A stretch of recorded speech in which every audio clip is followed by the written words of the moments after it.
Hello students, इरोडो के 1.58 सवाल की बात करते हैं मास्टर रोटेशन कॉन्सेप्ट सीरीज में, जो कि आईआईटी की तैयारी करने वाले बच्चों के लिए रोटेशन टॉपिक प्रैक्टिस करने में बहुत हेल्पफुल है। काइनेमेटिक्स का सवाल है रिजिड बॉडी की, और हमें दे रखा है कि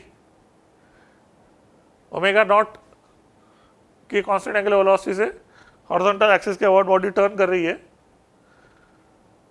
और ये एक्सिस ए बी जो है खुद इटसेल्फ टर्न करने लग जाती है about vertical axis with constant angular acceleration beta not. तो इससे पिछले क्वेश्चन में भी हमने कोन जब रोटेट कर रहा था तो देखा था कुछ उसी तरह का है, बट ये है कि उसमें स्पीड भी कांस्टेंट दे रखी थी, इसलिए ओमेगा 2 जो है वो कांस्टेंट आई थी। यहाँ पर क्या है कि ए बी एक्सिस जो टर्न कर रही है वो ओमेगा नॉट उस एक्सिस के अबाउट एंगुलर वेलोसिटी कांस्टेंट है, मगर परपेंडिकुलर एक्सिस के अबाउट इसकी रोटेशन जो है वो एंगुलर एक्सीलरेशन बीटा नॉट के साथ है।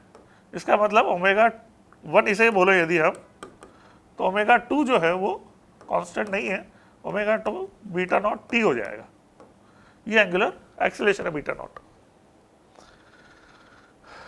तो हमसे पहले तो पूछा है कि टी टाइम पे इसकी एंगुलर वेलोसिटी क्या होगी, तो बड़ा आसान है। एंगुलर वेलोसिटी जो रिजल्टेंट होगी ओमेगा 1 ओमेगा 2 का वेक्टर सम से, वो हम क्या लिखेंगे, omega 1 square plus omega 2 square.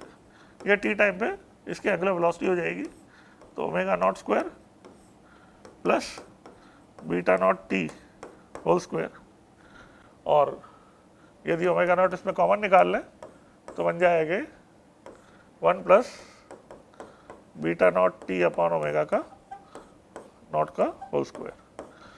तो ये एक पार्ट हो गया।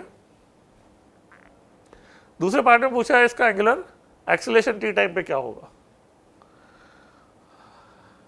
एंगुलर एक्सीलरेशन का ये कंपोनेंट जो है तो है ही सही वाई एक्सिस के अलोंग।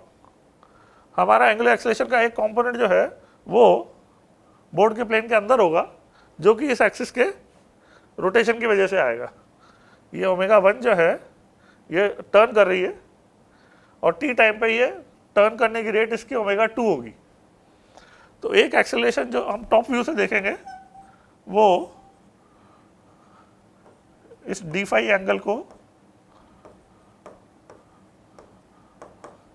किस टी टाइम पे किस रेट से चेंज होता हुआ देखेंगे, ओमेगा 2 डी टी, और ओमेगा 2 होगा beta not T D T. तो हम जो है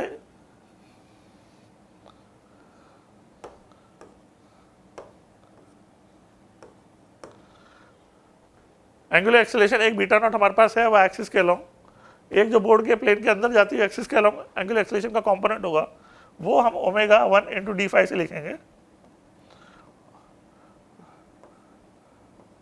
बीटा डैश बोल देते हैं उसे, omega 1 into D phi by D T. तो वो बन जाएगा omega 1 into beta not T, और ओमेगा 1 कितना है अपना ओमेगा नॉट, तो omega not beta not T, ये हमारा बीटा डैश हो गया। और बीटा नॉट का इसके साथ वेक्टर सम करना चाहिए, तो beta not square plus omega not beta not T, ये टी टाइम पे इनका वेक्टर सम हमारा एंगुलर एक्सीलरेशन हो जाएगा। बीटा नॉट यदि निकाले हम कॉमन तो बन जाएगा हमारे पास 1 प्लस ओमेगा नॉट टी का होल स्क्वायर, और ये हमारा मैग्नीट्यूड ऑफ एंगुलर एक्सीलरेशन हो जाएगा, आप देख सकते हैं। तो इस तरह से काफ़ी जो है इंटरेस्टिंग सवाल था। आपको जो थ्योरी पिछली प्रॉब्लम में भी लर्न करी थी उसी को अप्लाई करके आप इस प्रॉब्लम को कर सकते हैं। Thank you.